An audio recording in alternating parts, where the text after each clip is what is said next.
in the prequel to the 10th episode of This Film Is Lit. We are reviewing Coco, Pixar's latest animated film, and previewing the Muppets Christmas Carol. It's the 10th episode, or the prequel to the 10th episode of This Film Is Lit, and it's coming up right now.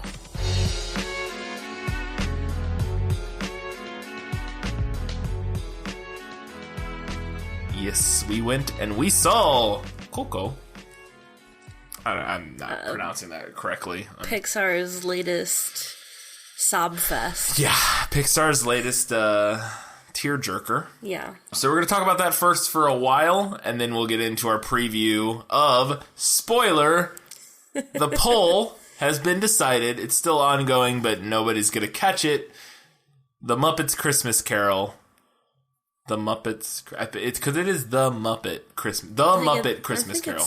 It's not It's not I looked at... It's the Muppet Christmas Carol. I mean, it's a Christmas Carol. Yeah. But the Muppet one is called the Muppet Christmas Carol. Okay. That's what won. It's got like twice as many votes as the second place one. It's ahead of all of the other ones by quite a bit. I think it's safe to say that the Muppet Christmas Carol is going to win. It's kind of what I expected would win, if I'm being honest. I thought Scrooged might get close, but not really. Like, I thought that was the one that was probably going to win. Definitely the most well-known.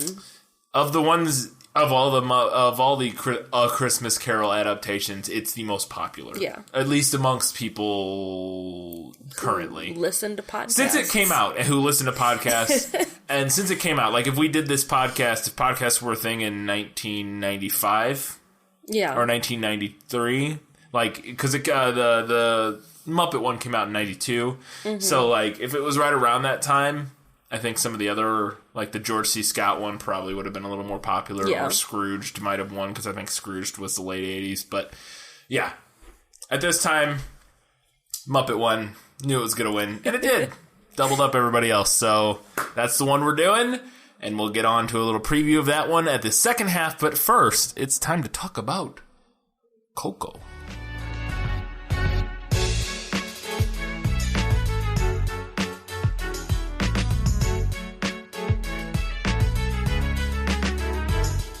Katie, we went and saw Coco in theaters on last Tuesday.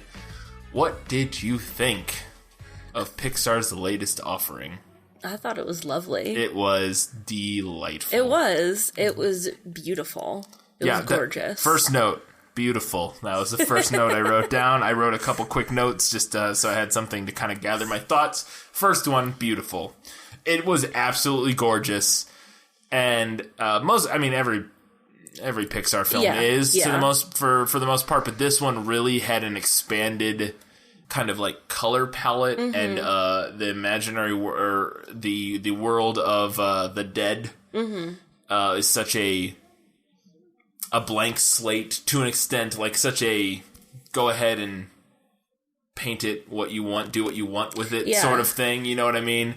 Where there's there's obviously like mythological interpretations of it, but in terms of like general audiences, we don't have any sort of feelings what that place should look like, the land of the dead or whatever. I don't even know what the right word for it is. So they could pretty much do whatever they want, and they did whatever they wanted, and what they wanted was crazy colorful, crazy awesome, crazy beautiful, and epic and grand. I was really blown away by how, I knew it was going to be really visually impressive. Like I said, pretty much everything Pixar does is.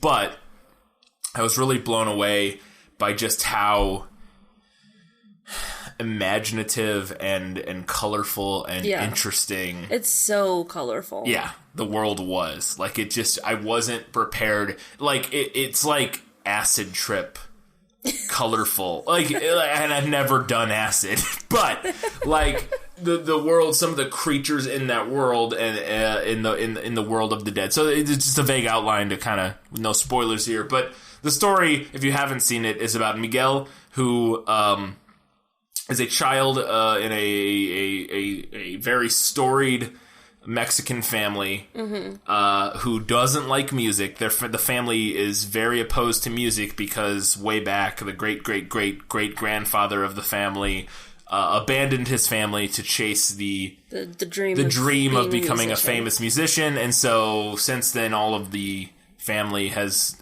been very opposed to music. But Miguel has a love for music, and it's kind of his secret passion that he hides and is the thing he wants to pursue.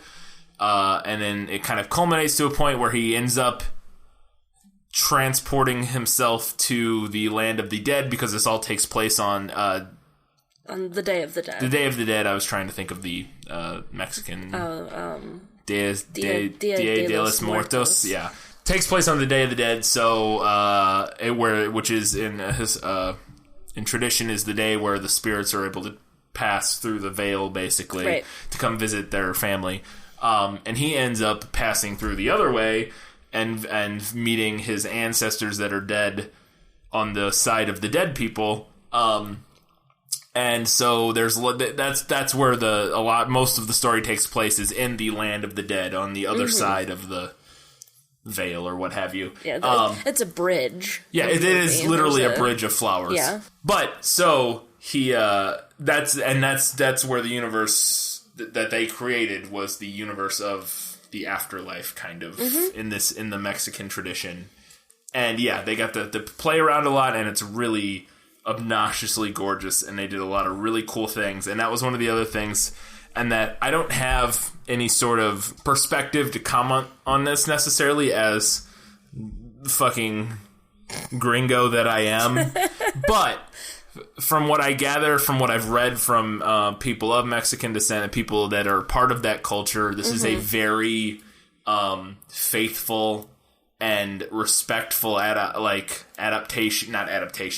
representation of their mythology and the culture and that sort of thing, which is really neat. And you can feel that even, like I said, even not knowing really anything about... Oh, yeah, definitely. Even not really being a part of that culture, not at all being a part of that culture, you can feel like this feels very respectful. This feels like this is a bunch of people who know what they're doing. And it is. Like, the people who wrote and produced and worked on it are a lot of Hispanic, Mexican people that are of that culture, and had a lot of input from people that know a lot about that culture and that history.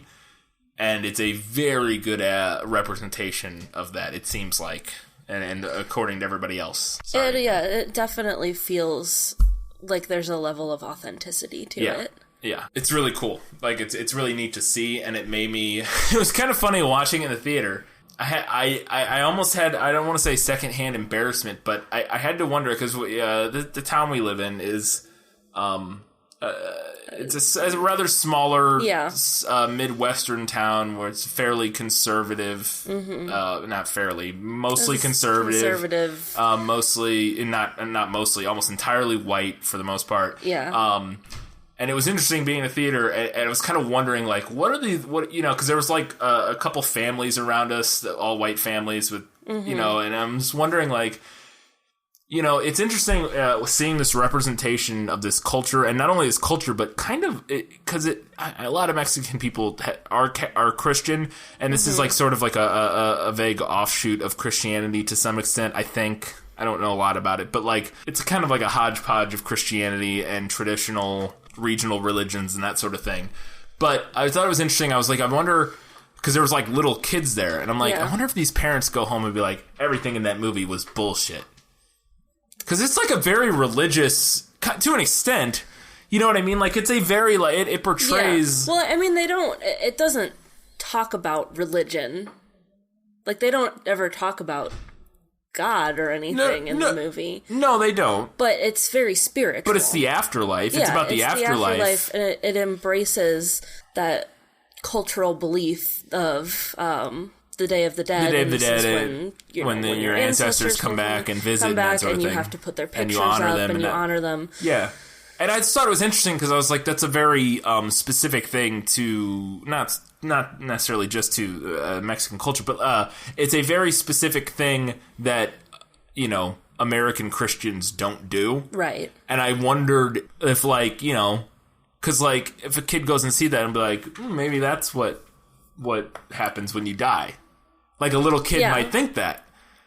But, so do, like, your average run-of-the-mill Christian in America be like, no. That's not... I don't know. It was interesting because... well, maybe. I could see maybe, a family that is very staunchly... conservative Christian going home and being like, okay, well, let's talk about what heaven actually is. That's what I was wondering. I just had to wonder because I thought that was an interesting... I don't know. I just thought that might be interesting because there was, like I said, there was lots of kids that were probably just based on the odds, a lot of Christian kids sitting around in the theater, and I was just wondering, like, when their parents get home and be like, nah, all that stuff about that being the afterlife, that's not actually the case. That's not what happens. Like, I don't know. I don't know. I thought it was interesting. So, but yeah. Yeah. See, I was sitting in the theater thinking, like, this tradition, I mean, I don't know, not being of Mexican culture myself. Yeah. I don't know, like, how popular it is right now among younger probably not people. Very, I would think. That kind of thing tends to die out, Yeah, it tends to die out, or it cycles around. Kind of a theme in the movie. Kind of. But I was sitting there thinking, like, I wonder if this is going to see, like, a bump in popularity now. Yeah. Yeah, from these young kids, and are we doing spoilers? Not yet. What did you think of the music? I liked it. Yeah, no, I did too. I was just wondering. So it wasn't like a backhanded question. I was just wondering. I liked it quite a lot. It wasn't, and this is the basicness of me. It didn't have the anything that quite hooked like a Disney song. Yeah, but it was really enjoyable and and entertaining and fun. But I don't think there was anything that, like... Yeah, well, I'm going to go, like, I got to hear that song again There's a ton of music in it, but it's not a musical. No, which is funny because it's a movie about music. Yeah. But it's not a musical in the sense that people don't burst out in the song. Right, they're not using the songs to move the plot, forward. They're not. They do, but it's in the universe. That is a word, but that's not the right word. Whenever a song happens in the movie, it's because it's happening in the universe of the movie. They don't just burst into song like a Disney movie, and sing their feelings. Like, not like in Beauty and the Beast where she's walking around the village and everybody's singing. No. And when they sing songs in this, it's like he's in a music competition or there's a movie playing. Somebody's performing, or it's on the radio. Or... Yeah. So what is that word? We talked about it in The Birds. The word Brian is looking for is diegetic. That means the music could be heard by the characters in the film. Non-diegetic or extra-diegetic is things like a typical movie score that just you as a viewer can hear, but the characters could not actually hear within the film. And in that sense, I guess Disney film music is diegetic, but it's slightly different. But no, I thought it was really good. I liked a couple of the songs quite a bit. Poco Loco was fun.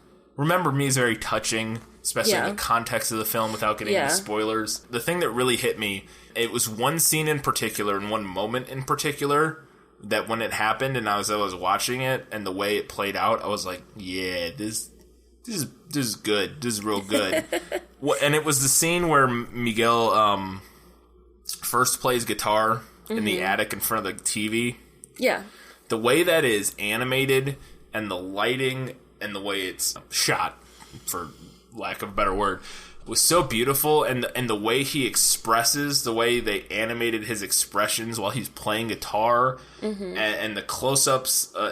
just everything and the flickering light from the TV, everything about that scene, I was just blown away and so like, oh my goodness, this is incredible. Like this... Yeah, it's real. Yeah. And it's touching. It just blew me away. Pixar doesn't fuck around. No, that's true. I mean, yeah, I agree. They are not here to play games. Yeah. But that was it. That was the scene where when that happened, I was just like, yeah, okay. This is going to be good. One more thing before we get into spoilers, and I don't want to dwell on it. I just want to bring it up because we talked about it a little bit the other night, and I want to kind of get it out on tape and see what people think or whatever. I don't know how you felt about this, and I do now a little bit because we've talked about it a little bit off mic. But there's a whole running gag in the movie where Hector cross-dresses in order to get into places that he's not supposed to be. Right. That, to me, especially the first time, felt a little... inappropriate, but blind, untimely... tone deaf? Tone deaf, that's the word, not blind. Tone deaf, that's the word I'm looking for. It felt a little tone deaf, and, like, in the current climate, like, maybe that's not the best thing to do, is, like, have a guy dress up as a woman so he can sneak into a place. Right. Like in the context of the film, it makes sense, and I think your counterpoint was probably the best argument. Right, and you brought that up, and I didn't notice it, really. Like, I didn't have that same reaction. Well, I got triggered real hard because I'm a snowflake. because he was dressing up as a specific person. Right. And not just a woman in general. He was dressed up as Frida Kahlo. Yeah. Which, to me, made me feel like he was dressing up in an attempt to use her fame, like the recognition, and not just, I'm going to dress up as a lady and no one will. Right, and you're right, and that's, I think, the best counter argument to it, and that and makes me not feel like this way, not have that same sort of discomfort I had initially. But to be fair, initially the first time, maybe I missed him saying who he was, but when he does it the first time in the movie, I didn't realize he was... No, he definitely says it. I'm sure he does. Yeah. I'm just saying I think I missed it. Like, I was, for whatever in the context of the scene, I just didn't notice that he said he was Frida or whatever. Yeah, so the first time he's trying to... Sneak into the land of the living. Sneak into the land of the living, and they have it set up... like customs at an airport is kind of the joke. Yeah. And they scan their faces and make sure that somebody has a picture of them up. Yeah. So he goes through and he's like, "Oh, it's me, Frida. No need to scan my face." Okay. Yeah. Okay. Yeah. Because it's obviously me. Before I even heard him say that, I realized that it was a man dressing as a woman, and my brain started like, I don't know how I feel about this. As a gag in your movie. Yeah. But yes, no, that's fair. Yeah, no, but there are, I think, certain social issues right now that make that food for thought. Yeah, it's just something to think about. And I said, I think, like you said, and it's kind of like the thing, and we've talked about this, and we've never talked about it on mic, but, and I don't want to get into it, it's a whole nother discussion for a whole nother political podcast that we are not doing yet, which we may one day, about, like, a cultural appropriation. And we've discussed about the idea that it's one thing for, and like you said, since he's dressing up as a very specific historical character, or not character, person, in order to try to bypass security because he's famous, or she's famous. And we were talking about a similar thing where it's one thing for a child or a kid to want to dress up for Halloween as Moana, and another thing for a person to want to dress up for Halloween as a Mexican. Sure, yeah. Like, there's a difference there to some extent, that it's a different, difficult, interesting conversation, but there is a difference there when you want to be a character that you identify with for, like, certain reasons that have to do with the fact of, like, their strength and that sort of thing, and, like I said, we want to go off on a whole other topic about cultural appropriation, because, oh boy. That's a whole different podcast. It's a whole nother bag of worms. But I think it's time to get into spoilers for a few minutes, because we need to wrap this up. Yeah. So, talking about spoilers... I cried for the last 20 minutes. So did I. I didn't, but I almost did. I was, like, almost crying the whole last 20 or 30 minutes. I want to talk about the plot twists in this movie. Yes. Because I'm trying to, like, think back and figure out if... So, as an adult viewing it, I figured out the plot twists well ahead of time. Oh, it's very predictable. Yeah. It's probably the biggest problem as an adult watching the film is that it's so predictable. But I'm trying to, like, think back and decide, had I been viewing it as a kid? Like, at what point would I have picked up on the fact that it turns out to be Hector. Hector is his father. Yeah. Because he goes in... Or, sorry, not his father. His, great-great-great-grandfather. His, like, 4 times great-grandfather. He goes into the land of the dead thinking that his 4 times great-grandfather is this famous musician. Turns out it's not. And there are a couple more plot twists, but the thing about who his great-great-grandfather is the big one. Yeah. And I don't know. Like, I'm trying to think back and try to figure out if I could have seen that coming as a kid. I don't think kids would have seen this coming. You don't think so? I don't think so. I don't think... like, similar to Kubo. We talked about this with Kubo, too, because the plot twist in that is pretty similar. Because in Kubo, spoilers... for Kubo, which if you haven't seen Kubo, go watch it. It's fantastic. It's probably maybe even better than this film. Is that his parents are the bug and the the 2 people that he meets on his journey are his parents, and that's a pretty predictable twist. It's not really a twist, but in this one, the fact that Hector is his father is very predictable. Mm-hmm.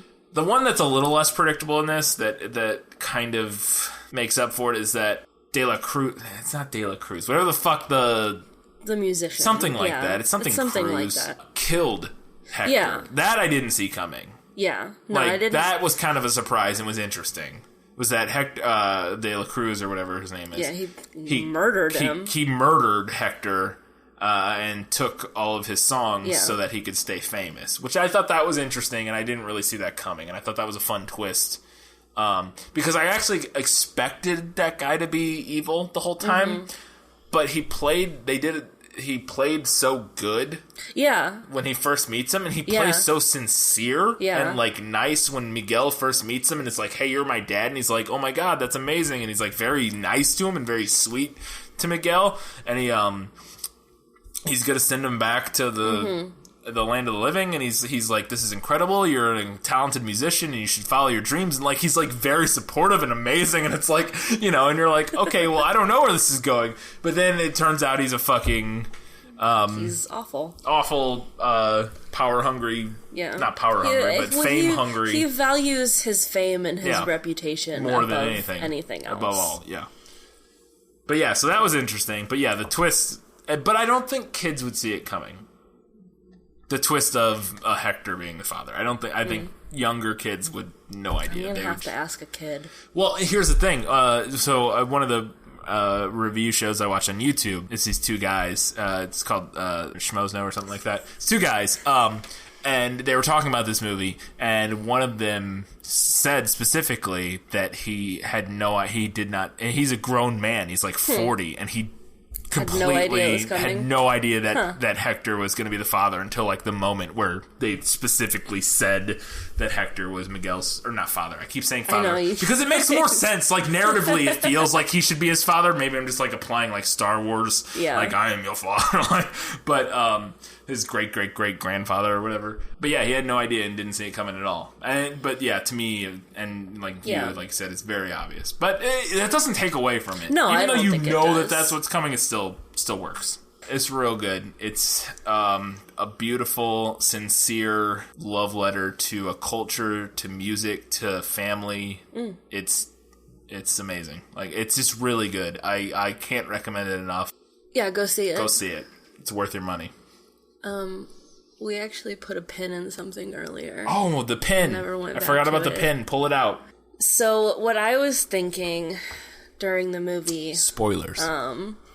So, there's this idea that, one, you have to put your ancestors' picture out. Yes. For them to be able to cross over. Cross the bridge, yeah.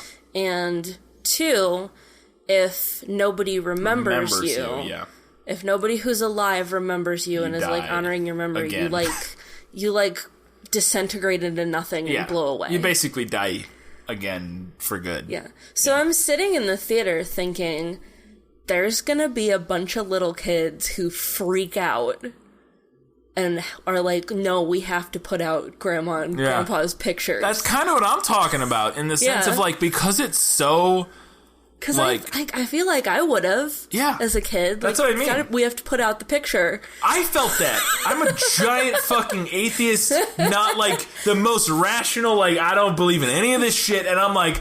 I need to find a picture of my grandfather. like it is so emotionally manipulative, and I don't mean that derogatorily, derogatively. But it is so emotionally manipulative, like in its amazing craft as a film, that it makes you feel that, and it's like all these kids have to be feeling that. Yeah. I feel like. Well, and it was funny because the family, we were sitting next to a family that was like a mom and a dad and like 3 kids. Mm-hmm. It was like a baby, like a teenage girl, like a tween girl, and then like a 7 or 8 year old boy or something like that. And it was funny because after the movie ended, I heard them mention that the like 12 or 13 year old girl, they were like talking about how she was like crying the whole end of the movie, and I'm like. Yeah. You have to deal with that now. The fact that this movie emotionally affected her the way it did, you have to deal with the fact that she's, like, gonna, like, worship Dia de los Muertos now. Like, that feels like you're gonna have to... That's a whole thing for you now. I don't know. Yeah, it's interesting. Yeah, but that's why I'm gonna be interested to see if that holiday tradition festival... sees any revival or any kind of resurgence. Resurgence or a bump in popularity. Yeah. I don't know. Be interesting. That was Coco. We talked about it forever. Far too long. We always do. Let's get on, try to bust through some fun facts about A Christmas Carol / The Muppets Christmas Carol.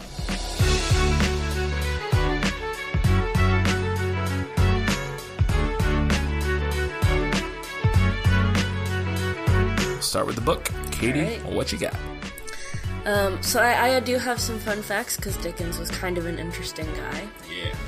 Yeah. He started writing Christmas Carol in October of 1843, and he obsessed over it so much that it was finished, published, and in the shops ready to be sold by Christmas of the same year. Wow. That is incredible.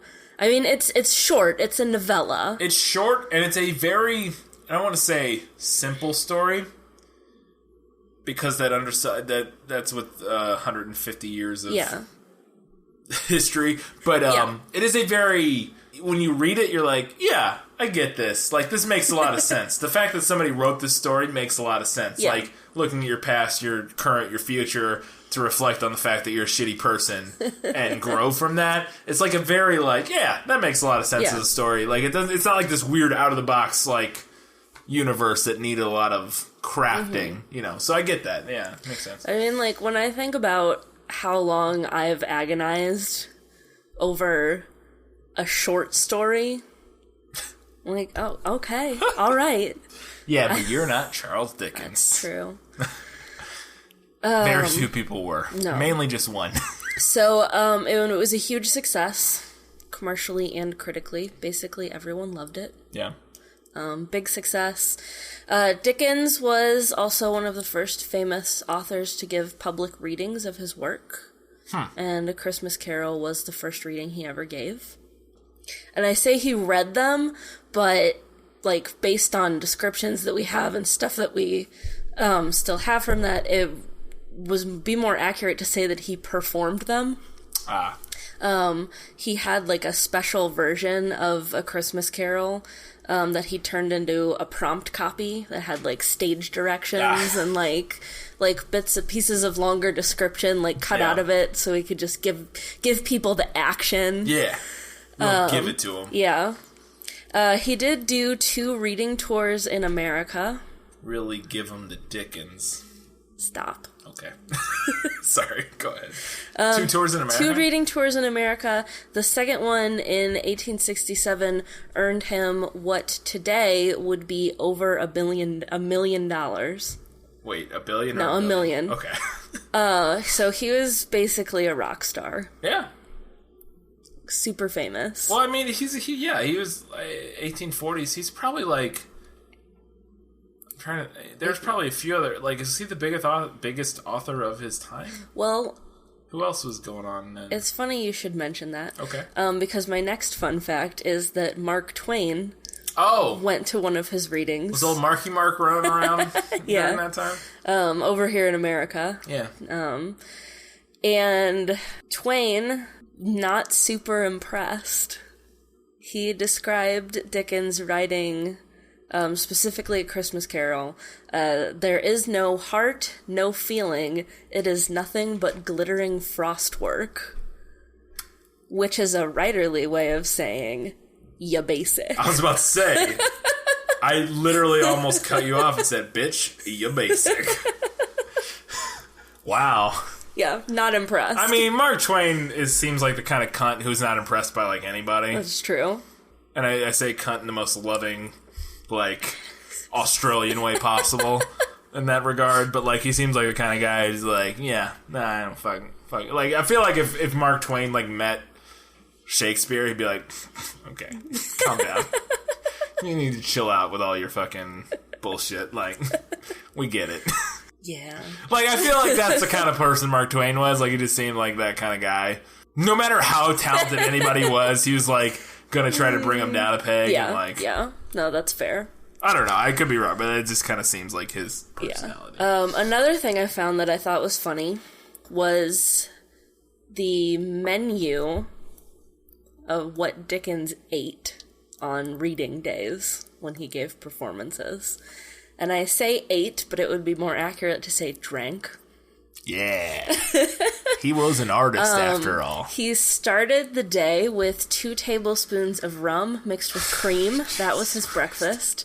A pint of champagne for tea. And then half an hour before he went on stage, he would knock back a sherry with a raw egg beaten into it. And then during the intervals of his readings, he would sip something called beef tea, which sounds terrible. Sounds like the worst thing ever. And then that's gravy. He's drinking gravy. Like, calm down. Beef tea is gravy. I know a little bit about cooking. I'm going to do a little culinary... It's detective gravy, work here. But it doesn't have a thickener in it.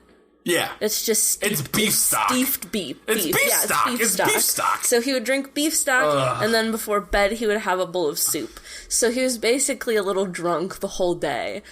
Which, I mean, I've done performances. I get it. How old did Charles Dickens live to be? That's a good question. He lived to be 58. Okay, so not very old. Never mind. Not super old, although for the time, not terrible. I'm sure that was not terrible. Not terrible. Okay, I was just wondering. This is like, I feel like that's how you live your life. I'm just like I feel like we're just like it's like crapshoot. Like you just do whatever you want. It's just like you're gonna live as long as you live. Like there's nothing to it. I really like a pint of champagne. A pint of champagne at tea time. I don't starting the day with rum and cream. I can't. Oh, God. What else you got? In 2013, the New York Public Library held a public reading of A Christmas Carol. They kind of revived the tradition. And it might be something they're still doing. I'm not sure. I couldn't find that. But they used Dickens' prompt copy, the one that he used when he gave performances.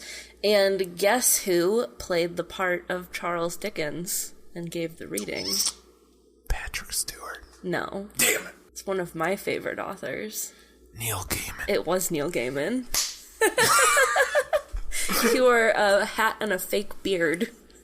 Oh, good for him. And played the role of Charles Dickens. Good for him. That sounds fun. So, my last things, I want to clear up 2 kind of popular myths about Charles Dickens, things that fly around that aren't really true. One popular myth is that he was paid by the word. Yeah. And that's why his writing is so verbose, because it is. But in reality, that's just the way he wrote. Yeah. He published his books in installments, serials, over periods of weeks or months, which was a fairly common thing to do at that time period.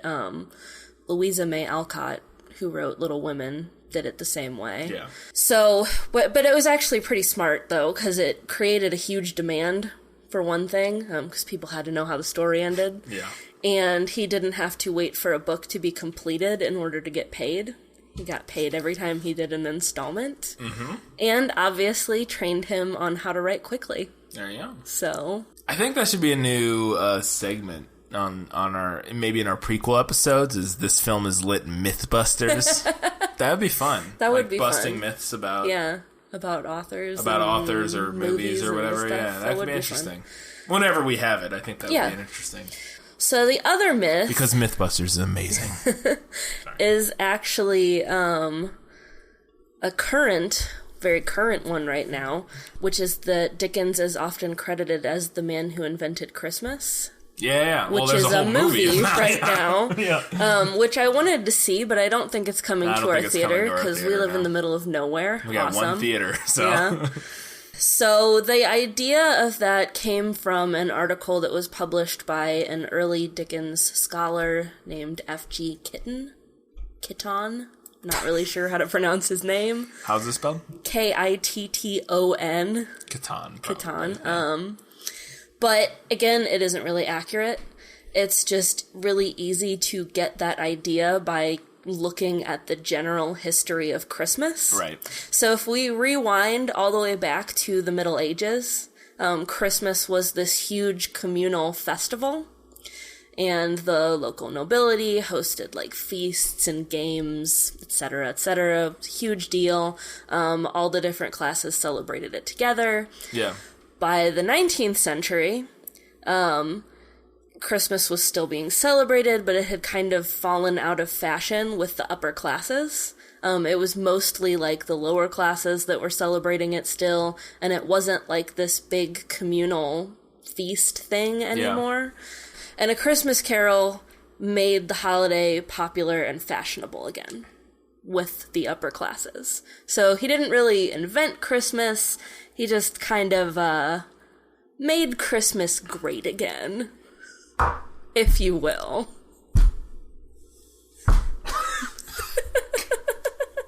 Cool.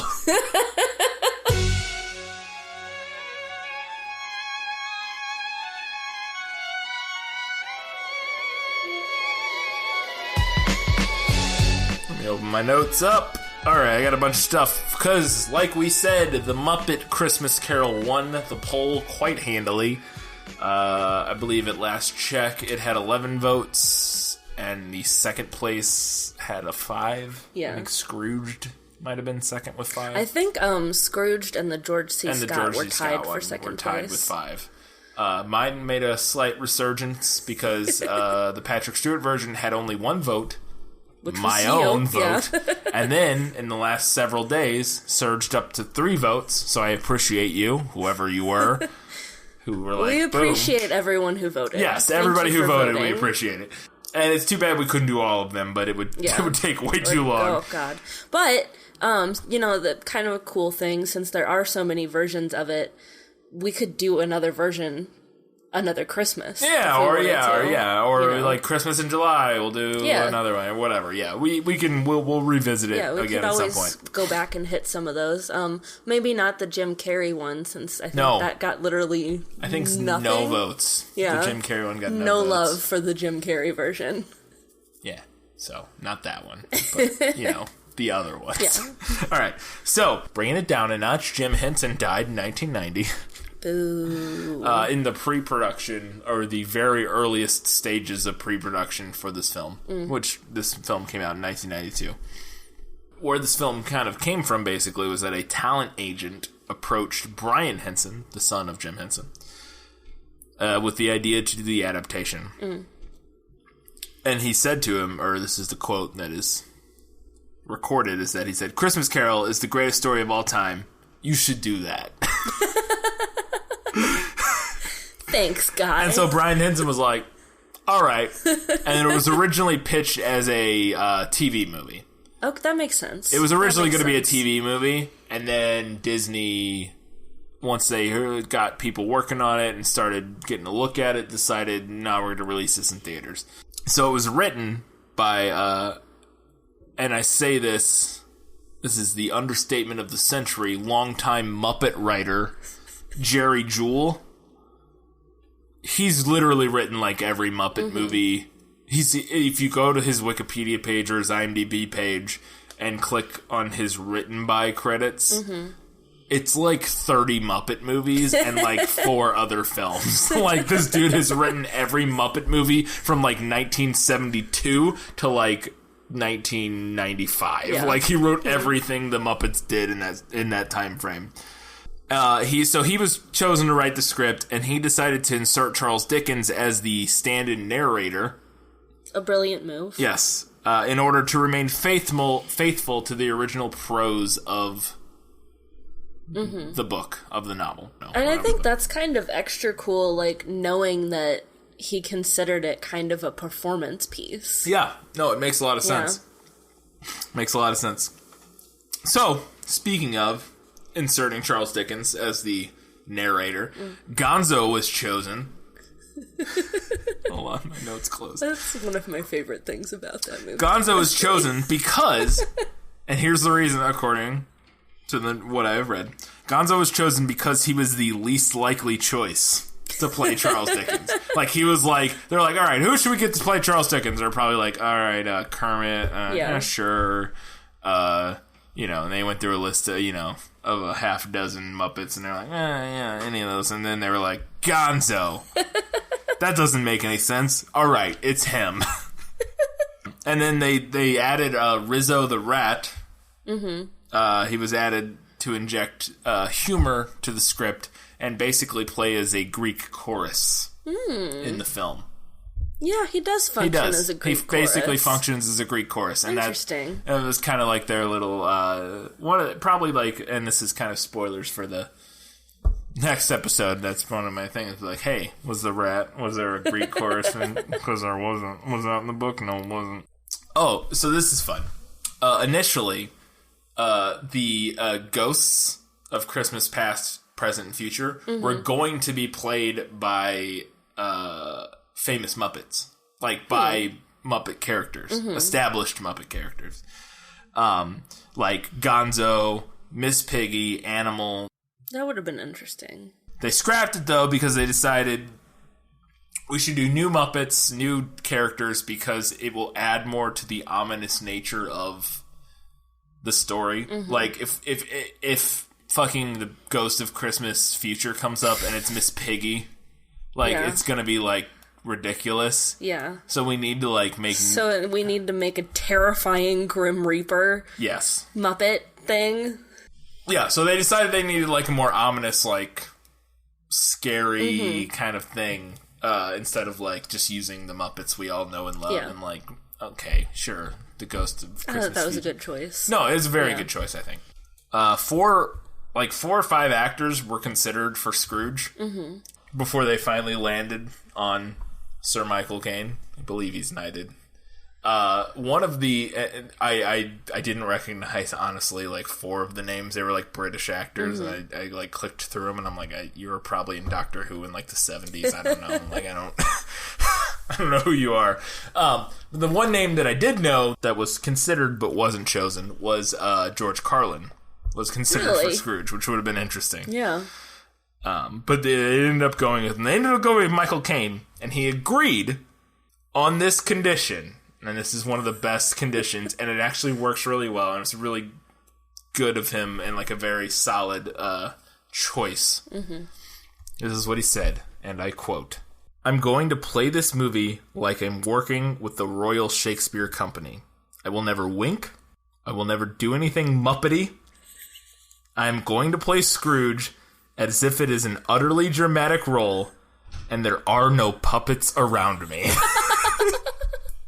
Which is actually a really makes a lot, like, it's perfect for Scrooge. Really, like, it's a really good choice. Like, it sounds kind of like curmudgeonly and like, but like, that's a really smart choice to do. Like, that's exactly how Scrooge should play that role. No. When you're the human character in this movie and you're Scrooge, you should play it like you're fucking... Yeah, no, let the Muppets be silly. Let the Muppets be Muppets. Yeah. You be the fucking Royal Shakespeare Company, like, dramatic... I think if he hadn't done it like that, it would have ended up, like, kind of twee and silly. And oh, yes, absolutely. And it wouldn't be what it wouldn't is have the now. gravitas that it has, like, at all. Like, it doing it that way provides all of the oomph to the movie. And if he hadn't done that, so that was, like I said, it's a funny quote, but it's actually exactly how he should have done it, and it was a very smart choice. So during the filming, in order to allow for the Muppets and the humans to be in the same shot, they had to remove the floor so that the Muppet actors could stick their hands up and blah, blah, blah. So Michael Caine had to walk, they had to put down, like, planks and boards, and he had to, like, walk on boards through the sets. That sounds awful. So that the Muppets could still do their thing, but he could also walk through the set, which sounds like a nightmare. Yeah. And then in the buildings in I think in London, right? Yeah. They were constructed by hand by the prop people that worked on the film, and they constructed a lot of them like smaller than they should be in order to make the streets look larger for shooting. And there's a particular shot, and this is the thing if you're haven't watched the film yet, if you're going to watch it, in the coming week before we talk about it.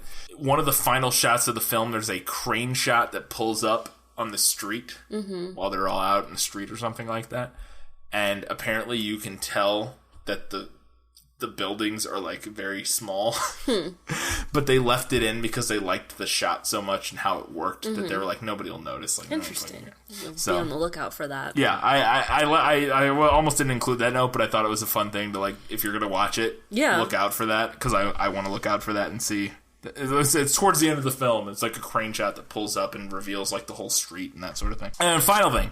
So despite modest box office success, because it didn't actually make that much money in theaters, but it did all right. It made some money back. The reason it didn't have a huge box office success was because it was competing against... Got any guesses? So, the 1992. 1992, Christmas season. 1992. I would assume, like, November, December, in that ballpark. Aladdin?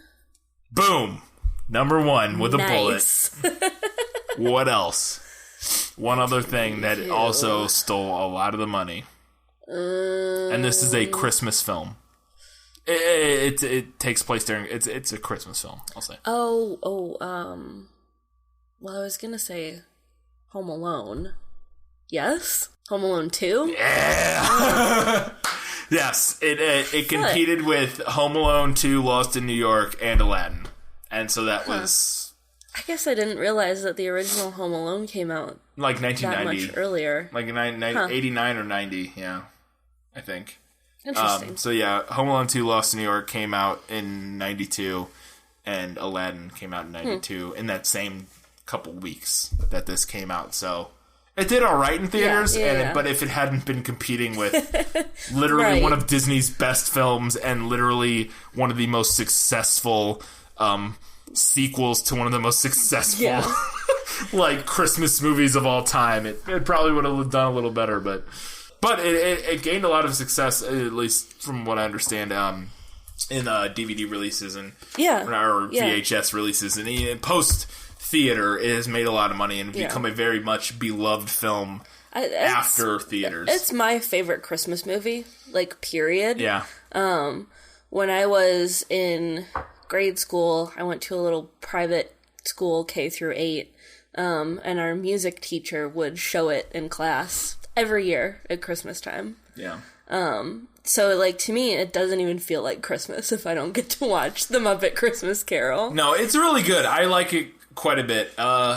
It's funny because I don't think I only saw it for the first time. I mean, maybe I saw it when I was a kid, but, like, I only vividly remember seeing it for the first time, like, 4 or 5 years ago, and really enjoying it and being like, oh, it's really good. Like, and really liking the music and the main song. Yeah. That song.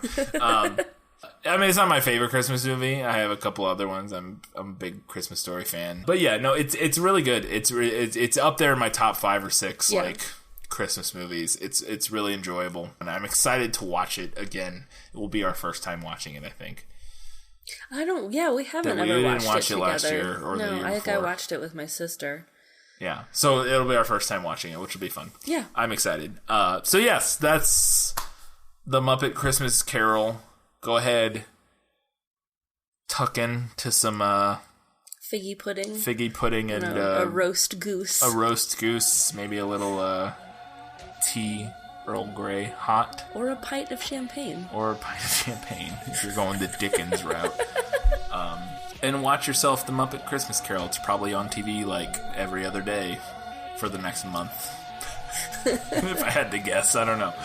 And we'll be back in a week with our full review and discussion of the Muppet Christmas Carol, comparing it to the original Charles Dickens' A Christmas Carol. So until then, guys, and gals, and non-binary folk, keep watching movies, keep reading books, and keep being awesome. Bye-bye.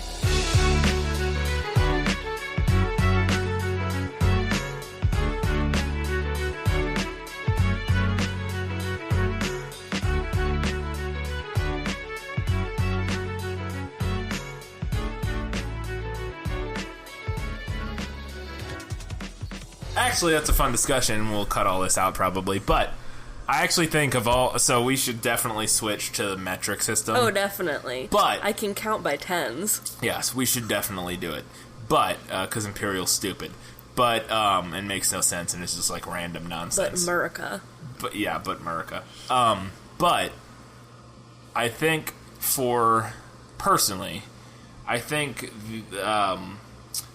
for like weather, the temperature should stay Fahrenheit, because while Celsius is a degree of 10, blah blah blah, 0 to 100, 0 is freezing, 100 is boiling. Fahrenheit is a much more reasonable scale for people in terms of like, it's a much more intuitive scale, like hearing a number and understanding what it's like outside. Yes, I agree, because Celsius is, the temperature outside is between here where we live, in the range of a year, it would go from like -5 degrees Celsius to like 18, 19 degrees Celsius, which is so small. You have to do like, it's 17.2 degrees Celsius out today. It's very warm. Or it's 15.4 degrees Celsius. It's pretty cool. Like, the Fahrenheit scale makes a lot more sense for people and the way in where we're comfortable in like and how we experience temperature in the world. The Fahrenheit scale makes a lot more sense in my opinion. I agree. That's the only one. Like, everything else can change. Just and for like fucking science and cooking and everything else, Celsius probably makes more sense, or Kelvin or whatever. Not Kelvin. Kelvin for chemistry, but like Celsius for cooking or whatever, sure. But for like weather temperatures, Fahrenheit probably makes the most sense in my opinion. Anyways, our heat shut off, so we're gonna get back into it.